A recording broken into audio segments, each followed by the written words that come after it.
يرفع الله الذين آمنوا منكم والذين أوتوا العلم درجات والله بما تعملون خبير. Metode Al-Bidayah, jembatan ngaji kitab kuning untuk para pemula. Bismillahirrahmanirrahim. Assalamualaikum warahmatullahi wabarakatuh. Alhamdulillah, pada kesempatan malam hari ini kita bisa melanjutkan kajian rutin kita tentang teori dasar ilmu nahwu, yang dalam kesempatan malam hari ini kita akan melanjutkan tentang pembahasan mengenai isim sifat. Isim sifat sudah kita bahas, apa itu isim fa'il, apa itu isim maf'ul, apa itu sifat musyabbah bismil fa'il, apa itu sighat mubalaghah atau mubalaghatus mil fa'ili. 4 itu sudah kita jelaskan. Insya Allah pada kesempatan malam hari ini kita akan melanjutkan tentang isim mansub dan isim tafdil. Akan tetapi sebelum lebih jauh kita mengurai tentang masalah ini, marilah kita bersama-sama membaca Al-Fatihah terlebih dahulu dengan sebuah harapan agar Allah memberikan kemudahan dan kelancaran terhadap program kita semuanya ini. Al-Fatihah. A'udzu billahi minasyaitonir rajim. Bismillahirrahmanirrahim. Alhamdulillahirabbil alamin arrahmanir rahim. Maliki yaumiddin. Iyyaka na'budu wa iyyaka nasta'in. Ihdinas siratal mustaqim. Siratal ladzina an'amta 'alaihim ghairil maghdubi 'alaihim waladdallin. Rabbil alamin. Sekedar mereview bahwa yang kemarin sifat musyabbah bismil fa'il sama itu diserupakan dengan isim fa'il. Dari sisi arti sama, akan tetapi dari sisi wazan berbeda. Pun juga demikian, sighat mubalaghah itu juga seperti itu juga.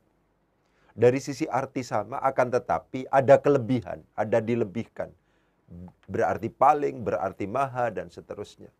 Ya, jadi dimubalaghahkan, ya, disangatkan, gitu, sangat alim, sangat banyak apanya dan seterusnya, begitu, maha dan seterusnya. Itu termasuk dalam kategori sighat mubalaghah atau mubalaghatus mil fa'il. Kita akan melanjutkan mengenai tentang isim mansub, ya, dan isim tafdil. Kita bahas tentang isim mansub terlebih dahulu. Gitu.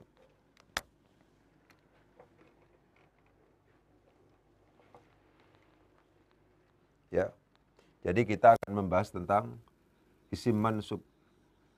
Perhatikan, tulisannya pakai sin, bukan pakai shad. Ya, pakai sin. Mansub, dinisbahkan, bukan mansubun. Kalau mansubun itu dibaca nasab, bukan. Mansub berasal dari kata-kata nisbah. Ya, nisbah. Nah, itu semacam itu. Jadi penting untuk kemudian ditegaskan bahwa yang termasuk dalam kategori isim sifat itu adalah isim mansub pakai sin, bukan pakai shad, bukan mansub tapi mansub. Itu semacam itu. Apa yang dimaksud dengan isim mansub itu? Isim yang dinisbahkan itu apa maksudnya? Yang termasuk dalam kategori isim sifat itu adalah isim yang awalnya bukan termasuk dalam kategori isim sifat. Awalnya bukan termasuk dalam kategori isim sifat. Akan tetapi karena dimasuki ya nisbah, plus ya nisbah, gitu ya, ya nisbah, ya yang ditasdid, yang diletakkan di akhir sebuah kalimat isim, ini ya nisbah, maka menjadi isim sifat. Awalnya bukan isim sifat. Begitu. Setelah diberi ya nisbah ini, maka secara arti menjadi berubah. Artinya yang bersifat, yang berbangsa, yang bermadhab, dan seterusnya, disesuaikan. Itu semacam itu. Ya. Jadi isim mansub itu adalah isim yang dinisbahkan. Dinisbahkan itu maksudnya awalnya bukan isim sifat, dia ditambah ya nisbah, ya yang ditasdid, yang diletakkan atau yang diletakkan di akhir sebuah kalimat isim, sehingga secara arti dia berubah menjadi yang bersifat. Itu semacam itu. Sebagai contoh beginilah. Ya, contohnya. Ini misalnya ada kata-kata Islamun, artinya Islam. Tapi kalau Islamiyun yang bersifat Islam, yang dinisbahkan kepada Islam. Ini kalau seandainya diterjemahkan mansubun ilal islami. Ini seperti itu, ya. Islamiyun. Kalau Islamun itu artinya Islam, kalau Islamiyun yang bersifat Islami. Ya, ini adalah ya nisbah ini. Ya yang ditasjid, yang diletakkan di akhir dari sebuah kalimat isim, yang awalnya ini bukan isim sifat, ini adalah masdar awalnya. Aslama yuslimu islaman. Aslama yuslimu islaman. Itu artinya Islam, artinya awalnya. Kalau Islamiyun itu menjadi yang bersifat Islami, mansubun ilal Islam. Misalnya ini, al-jami'ah, al-jami'ah, al-islamiyah, misalnya begitu. Al-islamiyah, ini berarti al-jami'atu, al-mansubatu ilal islami. Yang dinisbahkan, yang dikaitkan dengan Islam. Itu semacam itu.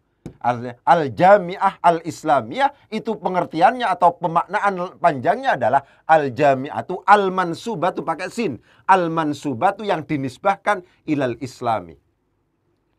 Al-ulum al-islamiyah misalnya. Al-islamiyah. Pakai ya nisbah di sini. Pakai ya nisbah di sini. Maka ini terjemahannya adalah al-ulum al-mansubah al-mansubatu ilal islami. Begitu, ya, ilal islami. Jadi ya nisbah itu atau isim mansub itu adalah isim yang awalnya bukan isim sifat menjadi isim sifat, lebih disebabkan karena ditambahi oleh ya nisbah. Ya nisbah itu adalah ya yang ditasdid yang diletakkan di akhir dari kalimat sebuah kalimat isim. Jadi awalnya Islamun misalnya ditambah di plus ya nisbah menjadi Islamiyun. Ini ya nisbahnya ini. Ya yang ditasdid. Setelah ditambah ya nisbah ini menjadi isim mansub. Secara arti akan ada pergeseran. Kalau ini hanya artinya Islam. Kalau ini yang bersifat Islam. Kalau ini asalnya Islam, artinya Islam. Kalau ini yang bersifat Islam. Begitu ya. Itu seperti itu. Kita contohkan. Biaran. Kita contohkan yang lain misalnya. Ya.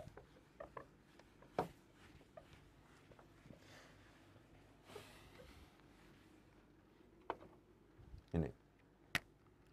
Ja'a rajulun arabiyyun. Ini asalnya arabun. Ditambah ya nisbah. Ya yang ditasjid, yang diletakkan di akhir arab sehingga menjadi arabiyyun. Ini terjemahannya adalah ja'a telah datang. Siapa rajulun orang laki-laki? Ja'a telah datang. Siapa rajulun orang laki-laki? Mansubun. Mansubun yang dinisbahkan ilal arabi. Kepada Arab. Jadi arabiyun itu sama persis dengan mansubun ilal arabi. Karena demikian maka isim mansub itu disamakan dengan isim maf'ul. Ya. Ini. Karena terjemahannya mansubun. Terjemahannya adalah mansubun. Gitu. Ya. Jadi kalau seandainya misalnya qara'tu al-ulum al-arabiyyah misalnya. Qara'tu misalnya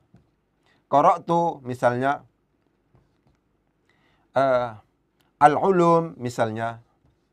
Al-arabiyyah misalnya. Begitu ya. Saya membaca ilmu-ilmu bahasa Arab yang bersifat Arab misalnya. Begitu. Ini kalau seandainya kemudian dipanjangkan menjadi qara'tu al-uluma al-mansubata ilal arabi. Perhatikan al-mansubah di sini. Ya, awalnya al-arabiyah, di sini pakai ya nisbah ini, ya yang ditasdid, yang diletakkan di akhir sebuah kalimat isim, asalnya arabiyah ini adalah arabun. Arabun di plus ya nisbah gitu. Taknya ini lebih disebabkan karena penyesuaian, karena al-ulum ini adalah bentuk jamak dari ilmun, ilmani, ulumun. Ini jamak yang tidak memiliki akal dihukumi muannas sehingga di sini ada tak marbutohnya. Qara'tu al-uluma al-mansubata ilal arabi yang dinisbahkan. Saya membaca ilmu-ilmu yang dinisbahkan kepada Arab. Itu semacam itu, ya. Jadi penting untuk kemudian ditegaskan bahwa arabun, asalnya arabun, arabiyatun, isim mansub itu adalah isim yang awalnya bukan isim sifat dia. Menjadi dianggap sebagai isim sifat karena dia dimasuki oleh ya nisbah. Apa ya nisbah itu? Ya yang diletakkan di akhir yang ditambahkan di akhir dari sebuah kalimat isim. Setelah diberi ya nisbah itu kemudian isim itu menjadi isim mansub. Ketika menjadi isim mansub maka secara arti dia diterjemahkan dengan yang bersifat. Islamun artinya Islam. Kalau islamiyun itu adalah yang bersifat Islam. Islamiyun itu artinya mansubun ilal islami. Karena terjemahannya adalah mansubun atau mansubatun di sini tergantung, ya kan? Pokoknya pakai maf'ulun, mansubun, maf'ulun, maka secara arti dia diterjemahkan atau disamakan cara penerjemahannya dengan isim maf'ul. Jadi kalau seandainya kemudian diikmal, coba diginikan. Coba.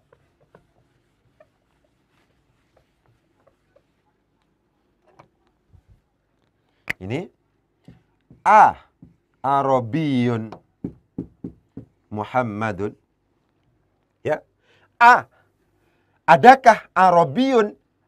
Adakah Arabiyun bermula orang yang dibangsakan Arab siapa? Jadi naibul fa'il di sini. Karena ini sama persis dengan isim maf'ul. Disamakan dengan isim maf'ul. Sehingga di sini menjadi naibul fa'il. Diperhatikan. Ini mungkin terlalu karena ini sudah al-asma al-amila amal al-fi'li. Tapi saya kepingin menegaskan bahwa yang namanya isim mansub itu sama persis disamakan dengan isim maf'ul. Ya, saya ulangi lagi. Yang namanya isim mansub, ini isim mansub asalnya Arabun yang ditambah ya nisbah. Ini Arabun artinya Arab, kalau Arabiyun yang bersifat Arab. Kenapa kok kemudian ditambah yang bersifat? Lebih disebabkan karena ini disebut sebagai isim mansub. Kok disebut sebagai isim mansub? Ya, karena mendapatkan tambahan ya nisbah. Itu semacam itu, ya. Jadi contohnya banyak, bisa pokoknya banyak. Misalnya kata-kata aklun. Aklun artinya akal. Kalau seandainya dijadikan sebagai isim mansub menjadi aqliyun. Aqliyun, dalil akli. Dalilun misalnya, dalilun aqliyun. Aqliyun misalnya. Ini terjemahannya adalah dalilun mansubun ya ilal aqli. Itu semacam ini. Terjemahan dalilun aqliyun, dalil yang bersifat akal, ya, bukan bersifat nas misalnya, itu dalilun aqliyun, itu terjemahannya adalah dalil yang dinisbahkan kepada akal. Dalil yang dinisbahkan kepada akal. Saya ulangi lagi bahwa ketika itu isim mansub, maka sama persis dengan isim maf'ul. Karena demikian nanti kalau seandainya dia diamalkan, dia memiliki naibul fa'il. Saya ulangi lagi, karena demikian kalau seandainya ini nanti beramal sebagaimana fiilnya, itu sama dengan isim maf'ul sama dengan fiil mujarrad, fiil majhul, gitu ya. Mohon maaf. Isim maf'ul sama dengan fiil majhul yang membutuhkan maf'ulun bihi. Isim maf'ul sama dengan fiil majhul yang membutuhkan naibul fa'il. Itu semacam itu. Ya, begitu. Aqlun aqliyun, ya. Misalnya nahdiyah misalnya, ya, kata-kata, ya, misalnya nahdiyah, kalangan nahdiyah misalnya. Itu juga seperti itu. Ya. Nahdiyah misalnya. Kata-kata nahdiyatun misalnya. Ini berasal dari yaitu nahdotun yang kemudian dinisbahkan menjadi ditambah ya nisbah menjadi nahdiyatun, karena demikian mansubatun ila nahdlatil ulama misalnya begitu. Mansubatun ila nahdlatil ulama misalnya begitu. Ya, begitu. Mansubatun nah gitu ila nahdlatil misalnya begitu ulama misalnya begitu. Ya. Jadi isim mansub itu seperti itu. Isim mansub itu awalnya bukan isim sifat dia. Menjadi isim sifat karena dimasuki oleh ya nisbah. Apa ya nisbah itu? Ya yang ditasdid, yang ditambahkan di akhir sebuah kalimat isim. Aqlun, aqliyun. Kalau aqlun artinya akal. Aqliyun yang bersifat akal. Islamun, islamiyun. Kalau islamun artinya Islam. Kalau islamiyun yang bersifat islami. Itu semacam itu. Syar'un artinya syariat. Ya, kalau syar'iyyatun itu artinya yang bersifat syar'i. Ya, Arabun itu artinya Arab.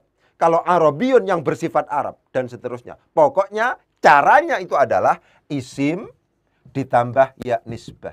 Ya nisbah itu adalah ya yang ditasdid, yang diletakkan di akhir sebuah kalimat isim. Kalau seandainya seperti itu, akhirnya proses ini menjadi isim mansub.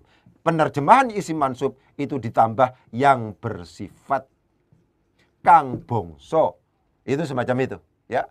Jadi kalau seandainya kita menemukan sebuah kalimat yang di situ itu ada ya nisbahnya, maka secara arti dia harus ditambahi ya nisbah. Maka ia termasuk dalam kategori isim sifat, dan karena demikian maka dia harus ditentukan sebagai na'at man'ut, bukan yang idhofah seperti yang kemarin kita tegaskan itu. Coba ini misalnya, ya, yang kemarin itu. Misalnya nih. Nih. Maqasidus syar'i. Ya. Ini tanpa ya nisbah. Ya. Tapi kalau seandainya ini maunya di plus ya nisbah, maka tulisannya tidak seperti ini. Akhirnya menjadi al-maqasidu asy-syar'iyyatu. Itu semacam itu. Menjadi na'at man'ut. Ini menjadi man'utnya, ini menjadi na'atnya. Kenapa kok ini ditentukan sebagai na'at? Ya, karena ini isim sifat. Isim sifat yang mana ini? Isim mansub. Kok tahu kalau ini isim mansub? Iya, karena ini ada ya nisbahnya. Itu semacam itu. Ya. Jadi apa yang sedang kita jelaskan itu sebenarnya hanya kepingin untuk mendasari bahwa isim sifat itu penting. Apakah dua susunan kata itu kemudian ditentukan sebagai na'at man'ut atau ditentukan sebagai idhofah? Salah satu pertimbangannya adalah apakah ini termasuk dalam kategori isim sifat atau tidak. Asy-syar'i itu bukan merupakan isim sifat, karena demikian maka susunannya adalah idhofah. Al-maqasidus syar'iyyah ini adalah merupakan isim sifat. Ini adalah termasuk dalam kategori isim mansub. Karena demikian maka ini bukan ditentukan sebagai idhofah, akan tetapi ini ditentukan sebagai susunan na'at man'ut. Itu semacam itu, ya. Jadi penting. Dalam tataran selanjutnya saya kepingin jelaskan kalau tentang isim mansub itu cuma seperti itu, ya. Isim mansub itu isim yang diberi ya nisbah, secara arti akhirnya akan ada pergeseran, diterjemahkan yang bersifat, begitu. Kemudian selanjutnya kita mengenal juga namanya masdar sina'i. Ini semacam itu. Ada terkenal, mengenal juga tentang ini. Masdar sina'i. Ini hampir sama dengan isim mansub. Akan tetapi ini berarti kean, bukan isim sifat ini. Kean. Ya. Agak sama, akan tetapi pasti ada tak marbutohnya. Saya ulangi lagi, agak sama, pasti akan ada tak marbutohnya. Secara arti ini bukan bersifat, tapi kean. Misalnya, insanun. Insanun. Akhirnya dirubah menjadi insaniyatun. Insaniyatun. Ini artinya kemanusiaan. Kemanusiaan. Kean. Ini penting untuk diperhatikan. Ini namanya masdar sina'i. Ya, masdar sina'i itu memang ada ya yang ditasdid juga, tapi bukan atas nama ya nisbah. Tapi bedanya kalau ini adalah merupakan masdar sina'i, pasti selalu ada tambahan tak marbutohnya. Tapi kalau isim mansub itu tidak mesti ada tak marbutohnya. Tidak mesti ada tak marbutohnya. Tak marbutoh dalam konteks isim mansub ini menunjukkan bahwa dia itu adalah mu'annas. Kalau ini tidak, selalu dalam kondisi ada tak marbutohnya. Insaniyah misalnya. Ada kata-kata hurrun menjadi hurriyah. Kemerdekaan. Ya, kebebasan misalnya seperti itu. Ada ininya. Ada ya yang ditasdid juga, tapi mesti ada tambahan. Bagaimana kalau seandainya kita menemukan itu di dalam sebuah teks, apakah pada akhirnya akan kita anggap sebagai masdar sina'i? Ke insanun menjadi insaniyatun, hujjatun menjadi hujjiyah, hujjiyatun misalnya, hujjiyatun misalnya, hujjiyatun misalnya, hujjiyatun, kehujjahan. Apakah kemudian ini akan kita anggap sebagai masdar sina'i? Apakah akan kita anggap sebagai isim mansub? Itu tergantung konteksnya. Yang paling penting saya cuman menjelaskan ada istilah. Ketika ada ya yang ditasdid itu, bisa jadi ya yang ditasdid itu membentuk isim mansub. bisa jadi membentuk masdar sinai. Ketika masdar sinai bukan merupakan isim sifat. Bukan merupakan isim sifat. Insanun menjadi insaniun. Insanun artinya insanun itu adalah manusia. Insaniyah itu adalah kemanusiaan. Ya kan? Kapan kita anggap sebagai kemanusiaan atau yang bersifat manusia misalnya, itu tergantung pada konteksnya. Ini sama-sama kenanya. Ilahun misalnya, ini memungkinkan untuk kemudian kita anggap ilahiyah misalnya. Ketuhanan, ketuhanan misalnya, ketuhanan memungkinkan juga. Itu semacam itu. Yang jelas catatannya adalah ketika misalnya ini mau dianggap sebagai masdar sinai yang secara arti akhirnya kean, diperhatikan, kean itu dari sisi konteks, ya kan? Yang jelas harus ada tak marbutohnya. Tapi kalau seandainya isim mansub memungkinkan arabiyun, memungkinkan juga arabiyatun, arabiyatun. Ada kadang-kadang ada taknya, ada kadang tidak ada taknya. Kalau tidak ada taknya, maka dihukumi sebagai mudzakkar. Kalau seandainya ada taknya, maka dihukumi sebagai muannas. Ya. Jadi saya tegaskan, dalam konteks pembahasan tentang isim mansub, kita juga memperkenalkan tentang apa itu masdar sinai. Masdar sinai dalam konteks bahasa Indonesia itu diterjemahkan kean. Kemanusiaan, kemerdekaan, kehujahan, misalnya ketuhanan. Asalnya Tuhan menjadi kean, ketuhanan. Itu namanya masdar sinai. Masdar sinai itu juga ada ya tasdidnya, akan tetapi pasti disertai oleh tak marbutoh. Ketika kita bertemu itu, apakah kemudian mau dianggap sebagai masdar sinai ataukah dianggap misalnya sebagai isim sifat dalam konteks isim mansub? Itu tergantung pada konteksnya. Ya dilihat saja konteksnya. Yang dibutuhkan apakah isim sifat atau bukan isim sifat. Itu semacam itu. Ya. Jadi dalam konteks isim mansub ini, pakai sinnya, itu adalah ya nisbah. Ini menjadi penting. Ya yang ditasdid, yang ditambahkan di dalam di akhir sebuah kalimat isim. Isim yang mendapatkan ya tambahan ya nisbah itu disebut sebagai isim mansub. Secara arti akhirnya akan ada pergeseran yang dengan diterjemahkan yang bersifat Arab, mansubun ilal Arab, mansubun ilal Islam. Karena demikian maka untuk isim mansub ini disamakan dengan isim maf'ul. Ya. Itu penting untuk kemudian ditegaskan masalah ini. Ya, itu yang pertama tentang isim mansub. Selanjutnya saya akan berbicara tentang isim tafdil. Gitu ya. Apa yang dimaksud dengan isim tafdil? Isim tafdil adalah isim yang berarti lebih atau paling. Gitu. Isim tafdil itu begitu. Apa yang dimaksud dengan isim tafdil? Isim tafdil adalah isim yang berarti lebih atau paling. Sederhananya begitu. Jadi bisa diartikan lebih, bisa diartikan paling. Isim tafdil ini ada dua macam. Ada yang berjenis mudzakkar, ada yang berjenis muannats. Kalau mudzakkar itu diikutkan pada wazan af'alu. Kalau muannats itu diikutkan pada wazan fu'la. Berarti kan isim tafdil adalah isim yang berarti lebih atau paling. Ini termasuk juga dalam kategori isim sifat. Berarti lebih atau paling. Ini kategorinya ada yang mudzakkar, ada yang muannas. Misalnya kata-kata akbaru.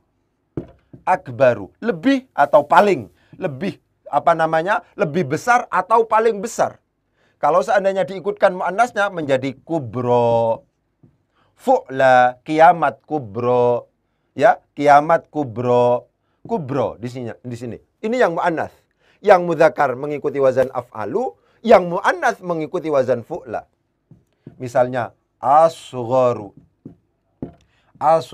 Di sini juga ada sughra. Itu semacam itu, ya. Jadi isim tafdil adalah isim yang berarti lebih atau paling. Kapan lebih? Lebih biasanya kalau seandainya tidak dimudhofkan dan yang jatuh sesudahnya itu biasanya adalah min. Misalnya, ana aktsaru minka.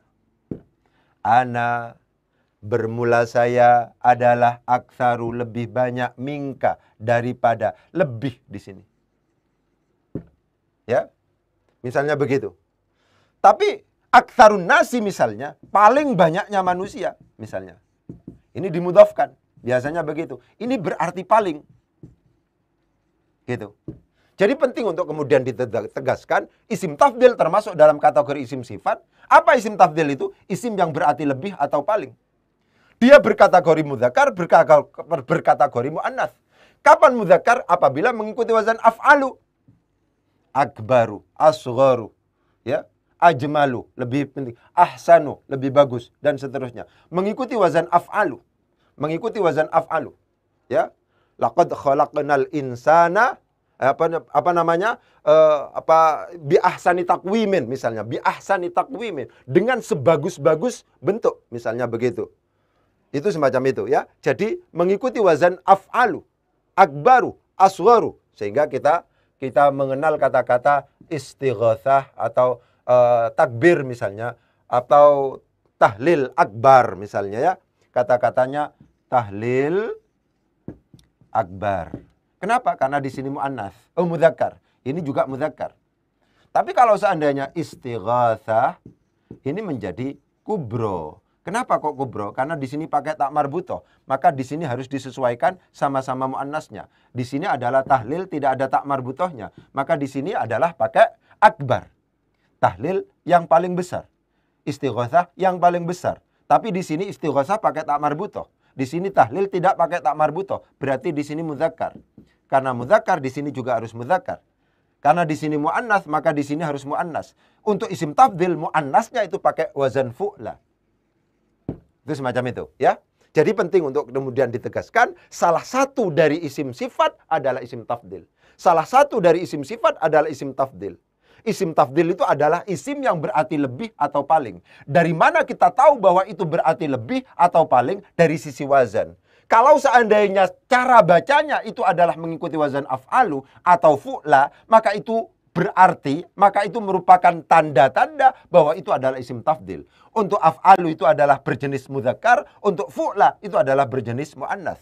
Itu contohnya akbaru, lebih besar, asgharu, lebih kecil, kubro, ya, paling besar misalnya, yang untuk muannats, sughra pun juga demikian, paling kecil untuk yang muannats. Itu semacam itu, ya.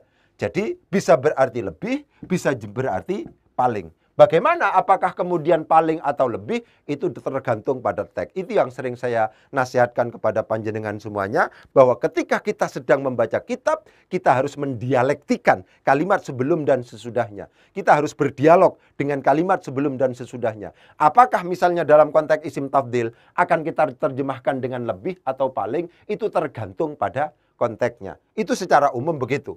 Berarti mengikuti wazan af'alu, mengikuti wazan fu'la. Ada juga isim tafdil yang berarti paling atau lebih itu, gitu ya. Itu tidak mengikuti wazan af'alu. Apa lafadz apa itu? Lafadz khairun dan syarrun. Ya. Jadi kalau seandainya panjenengan misalnya melihat kata-kata syarrun dan khairun, khairun dan syarrun, dua lafadz ini diterjemahkan atau dianggap sebagai isim tafdil, akan tetapi tidak mengikuti wazan af'alu, atau fu'la. Ya. Dia berarti lebih atau paling, tergantung, ya. Misalnya khairun nas anfa'uhum linnas. Khairun nasi misalnya. Khairun nasi anfa'uhum linnasi. Khairun. Sebaik-baik, paling bagusnya manusia. Berarti paling di sini. Berarti paling. Ya. Ini dianggap sebagai isim tafdil, tapi tidak mengikuti wazan af'alu. Ya pokoknya yang penting apal saja. Bahwa ketika kita bertemu dengan khairun, ketika bertemu dengan syarrun, ya khairun itu artinya bagus boleh, lebih bagus boleh, paling baik boleh. Bisa dianggap sebagai isim tafdil, bisa dianggap bukan isim tafdil. Itu semacam itu. Nanti bagaimana? Apakah kita ini memang sedang statusnya sebagai isim tafdil atau bukan isim tafdil? Itu tergantung pada konteksnya. Yang paling penting adanya pemahaman itu. Itu semacam itu. Bahwa yang namanya khairun dan syarrun adalah merupakan lafadz yang sejak awal secara arti dia dianggap sebagai isim tafdil tapi tidak mengikuti wazan isim tafdil. Isim tafdil mengikuti wazan kalau seandainya mudzakarnya itu adalah mengikuti wazan af'alu, kalau seandainya muannatsnya itu mengikuti wazan fu'la. Fu'la. Al-asmaul husna, misalnya begitu ya. Al-asmaul husna, ini begitu. Al-asmaul husna, misalnya. Ini mengikuti wazan fu'la ini. Kenapa kok kemudian pakai fu'la di sini? Karena di sini adalah bentuk jamak yang tidak memiliki akal, ini dianggap sebagai muannats. Ini berasal dari ismun, ismani, asma. Begitu. Ismun, ismani, asma. Itu semacam itu, ya. Ini muannats. Itu begitu. Ini muannats. Karena muannats dihukumi muannats, maka pakai fu'la. Ini asalnya adalah ahsanu. Ahsanu, paling bagus. Al-asmaul husna, isim-isim yang paling bagus. Isim-isim yang paling bagus. Kenapa kalau al-husna diterjemahkan paling bagus? Iya, ini karena mengikuti wazan fu'la. Kenapa kalau mengikuti wazan fu'la? Fu'la itu artinya adalah isim tafdil untuk yang mu'annas. Kenapa di sini kok dimuannaskan? Karena kebetulan di sini al-asma itu adalah merupakan bentuk jamak dari ismun, ismani, dan al-asma, dan seterusnya. Ya. Jadi penting untuk kemudian saya tegaskan bahwa bagian dari isim sifat itu adalah isim mansub pakai sin. Isim mansub itu apa? Isim yang dinisbahkan maksudnya. Maksudnya dinisbahkan itu apa? Dinisbahkan itu maksudnya ditambah ya nisbah, ya yang ditasdid, yang diletakkan di akhir sebuah kalimat isim. Setelah mendapatkan tambahan ya nisbah itu, maka yang namanya isim menjadi isim sifat. Aklun artinya awalnya akal. Tapi kalau akliyun yang bersifat akal. Syar'un artinya syara'. Kalau seandainya syar'iyun ditambah ya nisbah menjadi isim mansub, akhirnya berarti yang bersifat syar'i. Itu semacam itu. Islamun awalnya artinya Islam. Tapi kalau seandainya ditambah ya nisbah menjadi islamiyun yang bersifat Islam. Ya, isim mansub sama persis dengan isim maf'ul, sama persis dengan nanti cara penerjemahannya dimajhulkan. Jadi islamiyun itu maksudnya adalah mansubun ilal Islam. Aqliyun itu adalah mansubun ilal aqli. Syar'iyun itu adalah mansubun ilal syar'i. Mansubun penerjemahannya, penakwilannya adalah ditambah dengan mansubun, dinisbahkan. Itu semacam itu. Dalam konteks kajian isim mansub kita kenal yang namanya masdar sinai. Masdar sinai itu adalah masdar yang diterjemahkan dengan kean. Masdar yang diterjemahkan dengan kean. Caranya bagaimana? Sebuah kalimat isim ditambah ya nisbah, ditambah tak marbutoh. Insanun artinya menjadi insaniyah. Insanun artinya manusia. Insaniyah itu artinya kemanusiaan. Hujjatun itu artinya hujjah. Ya, kalau hujjiyatun ditambah ya ditasdid ditambah tak marbutoh menjadi kehujjahan. Ilahun itu artinya Tuhan. Ilahiyah itu artinya ketuhanan. Itu masdar sinai. Apakah ya nisbah dan ya yang ditasdid dan tak itu nanti atas nama ya isim mansub atau bukan? Apakah disebut sebagai masdar sinai atau isim mansub? Itu tergantung pada konteksnya. Oleh karena demikian, kalau seandainya kita membaca kitab, kalimat sebelum dan sesudahnya tidak bisa tidak harus menjadi pertimbangan bagi kita. Selanjutnya ada isim tafdil. Isim tafdil itu adalah isim yang berarti lebih atau paling. Itu dibedakan menjadi dua. Ada yang mudzakkar, ada yang muannas. Mudzakkar selalu mengikuti wazan af'alu, sedangkan yang muannas mengikuti wazan fu'la. Af'alu, fu'la. Ketika diikutkan pada wazan af'alu atau fu'la, maka terjemahannya harus ditambah lebih atau paling. Selanjutnya saya beri tambahan informasi, ada lafadz yang tidak mengikuti wazan af'alu atau fu'la, akan tetapi dianggap sebagai isim tafdil. Apa itu? Lafadz khairun dan syarrun. Khairun bisa berarti paling baik, bisa berarti lebih baik. Pun juga demikian, syarrun itu berarti lebih baik bisa, paling baik bisa. Meskipun dia tidak diikutkan pada wazan af'alu. Mungkin kesimpulan dari kajian kita itu, kurang lebihnya mohon maaf. Wabillahi taufiq wal hidayah. Wassalamualaikum warahmatullahi wabarakatuh.